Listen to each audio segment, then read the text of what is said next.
Hola mi gente, Marcucci here again in the video, and today I have an exciting member from Maple Finance. His name is Jesse Neiman.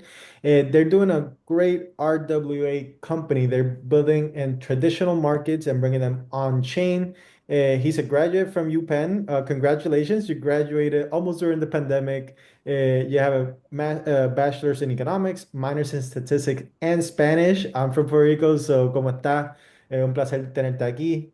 Eh, Gracias. you worked in traditional finance, you were at JP Morgan, you were at Citi, you were SVP Global, and now you're in Web3. So tell me a little bit about, your journey and everything and what you guys are doing at Maple.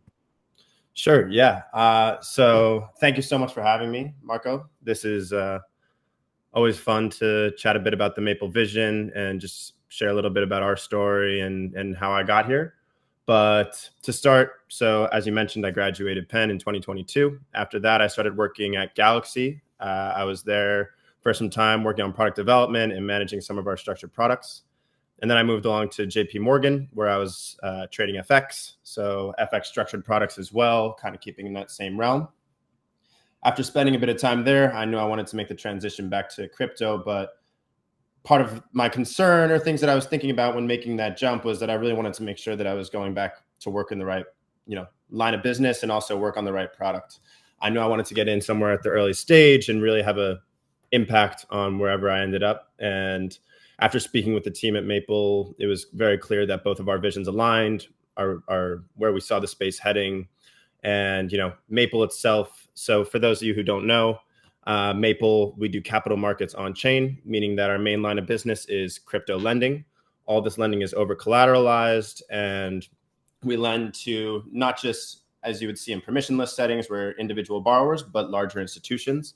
So we're really filling the need in light of last cycle. You saw the collapse of Celsius, BlockFi, Voyager, all the larger black box lenders, and Maple is kind of here to solve that problem by doing it all very transparently and all on chain. Perfect. And what is the difference between, DeFi and traditional markets? I mean, we hear that a lot. How is your line of work different in, JP Morgan than it is at Maple? And how do you explain it to like our audience and make it as easy as possible? I know it's a hard topic, but how can you make that transition? Yeah. So you're talking about me personally, or are you talking more about the credit space? The credit space, yeah. How does Web3 help the credit space? So I'd say that the biggest point, or the biggest value add to me, is both the settlement and on-chain verification that you get when doing things on-chain. So by on-chain verification, I mean when you become a Maple user, whether you're a borrower or a lender, you're able to track the entire loan book and its health at any point in time. And that's not self-reported. It's all verifiable on-chain. So both as like a lender trust perspective and also borrowers wanting to know how we're managing our loan book, anyone's able to look into the Maple platform and see exactly what we're doing at any given point in time. That's not something that's ever been or probably will be available in traditional finance. When you make a loan or take out a loan, typically you don't get to, like, it's a black box. You don't get to look behind the closed doors and actually see the health of any of that. You're just putting your faith and trust in the borrower or lender, and it's there's a lot more that goes into it from a trust perspective. The thing about doing these things on chain is that it's completely transparent. There's no friction, and it really improves capital efficiency, both from a cost perspective and in terms of the time that it takes to settle some of these deals. It's all code driven. Maple is really just the wrapper, and we're the faces of the organization that facilitate these transactions.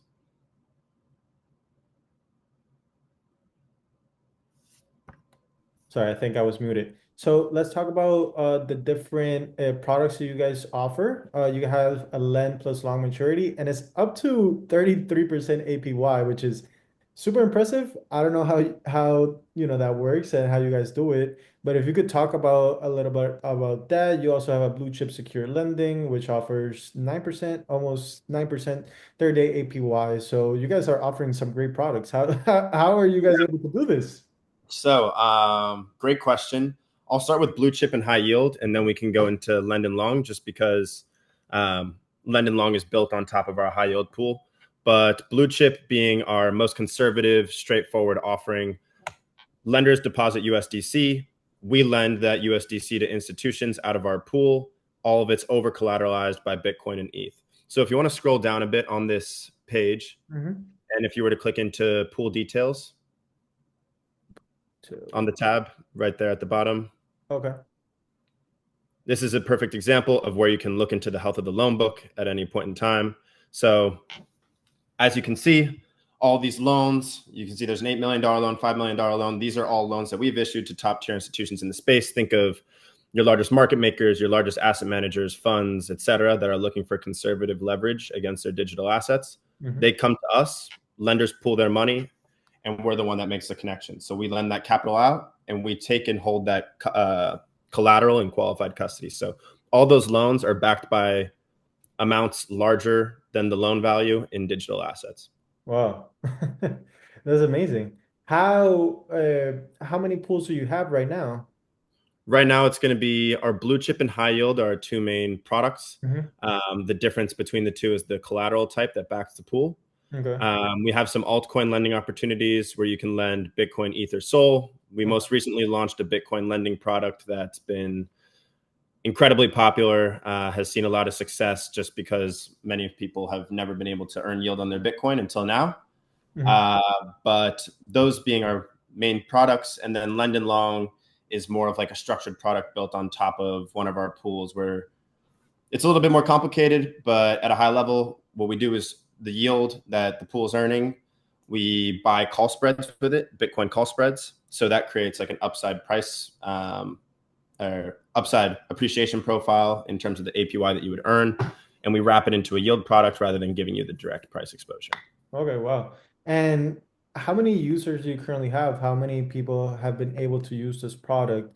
I was seeing some of the metrics that you guys have in, well, not you guys, but Token Terminal has different metrics and, revenue and fees and everything. And you guys are doing extremely well. I think right now, number 6 in total revenue, I think is like somewhere about 18 million, which is pretty impressive. So can you talk about users and how many people are using this product?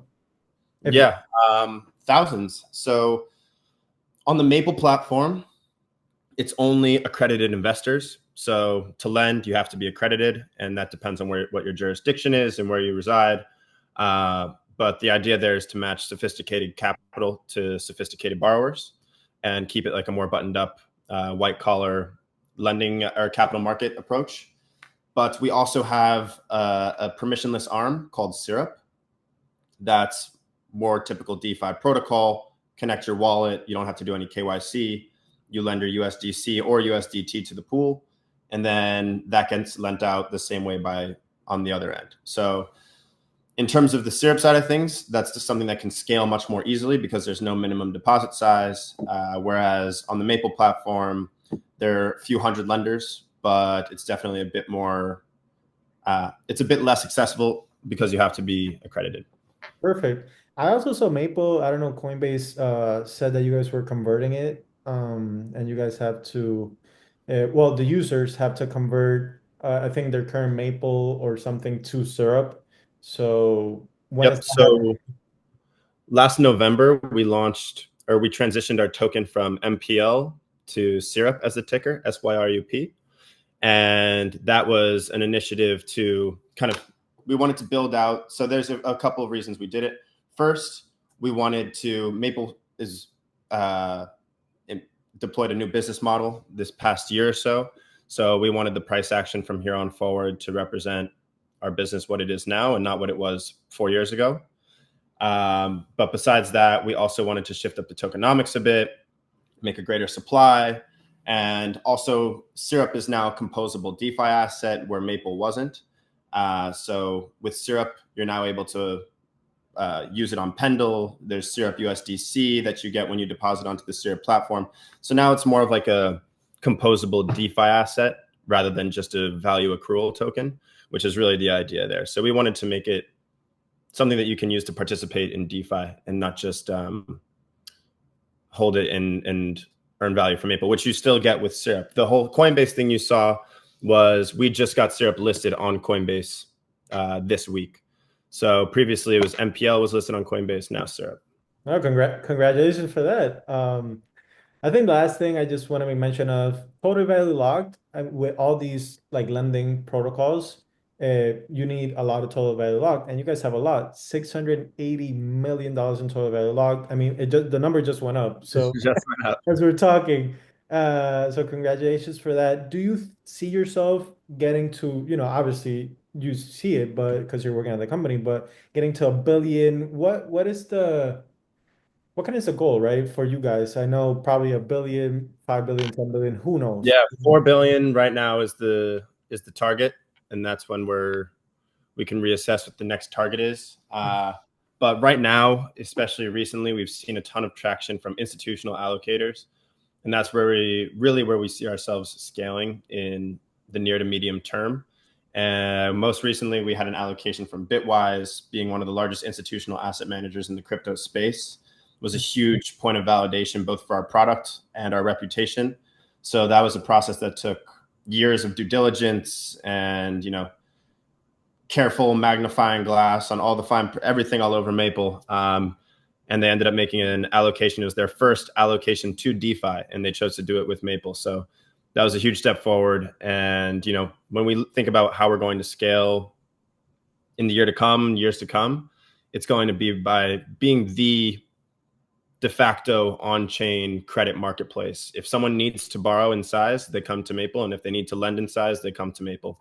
And we think we're able to do that for a few reasons, but outside of permissionless lending, all these large lenders, they like it to be governed by master loan agreements and loan confirmations, and there's a legal structure that supports all of this. It's not just deposit your USDC into a smart contract. There's more of a personal touch, so that's kind of our one of our main selling points. Yeah, I love that. Kind of the last thing, I know you're super busy, so I'm not going to take too much of your time. There are some inactive pools here. I don't know if you could see that. Are they gonna come back? Are they done? How does that happen? Like, do the pools just finish and then you guys move on to another pool? Kind of tell me No, about. so this is a great question, and I'm glad you brought it up. So these inactive pools are all pools that existed under a previous business model, Mm, where users could come and host their own credit pools on our platform, and we wouldn't be the ones issuing our loans. mhm. But with the last cycle, we saw that there was a total incentive mismatch in terms of the quality of the loans, and anyone could come and really host these loan books. So these are all inactive. These have all been inactive for some time, apart from Lending Long. That's our most recent. And we just moved it aside because you couldn't deposit to it anymore. That round closed. But in the past, it was other users were underwriting the credit and just using Maple as a platform to raise the money and to facilitate the transactions. Now all the credit is underwritten in-house. We manage the loans. Blue chip and high yield are both here to stay. Those aren't pools that are going to be deactivated anytime soon. But those other ones are just when we still had other people hosting loans on the platform. But that was three years ago or so. Perfect. All right. I think that's about it for me, Jesse. Oh, one last thing. You Sure. guys started on Ethereum, right, and migrated to Solana, or On Ethereum. you're still on Ethereum? Okay, perfect, perfect. That's right. Perfect. So, man, I don't know. I don't want to talk about the market, but hopefully Ethereum recovers. I know everyone is kind of in a doomsday. Me personally, I'm bullish on everything. So, I will say so, like in periods of uncertainty is usually when we do the best, because when people aren't sure about the markets, they want to come and yield. So that's why when you look at the Maple chart, whether it's our token or TVL, whatever it is, it doesn't look like any other charts you've been seeing in crypto because it's only been going up for the most part. And I think that's also just a testament to the product market fit that we like of the whole suite of that we offer. Just having something that suits all market conditions. There are always going to be people that are looking for yield. But yeah, you can see the growth in loans, the growth in TVL across the board. Everything's been looking really good. The real reason for this is that in every market condition, people are going to be looking for yield. Whether it's an up, they're always going to be your conservative investors that are just looking for yield. When things are going down, people want to move to something safer. And when things are choppy and markets aren't moving, they do all the same. So Yeah. Really something that stood both the test of time and stood the test of volatility. We're still around. Things are looking bright, and I'm just focused on Maple. I haven't checked the Ethereum chart, so. No, don't worry about it. Don't worry about it. Thank you so much, Jesse, for doing this. I really do appreciate it. Wish you guys the best. And hopefully we can bring more institutional investors and more traditional markets on chain. I don't think traditional markets are gonna cease to exist. I just think it's an opportunity for more economies. That's what I think crypto is. It's just creating a new economy, and hopefully you guys are at the forefront of it. So thank you so much for having us, and thank you so much for doing this interview.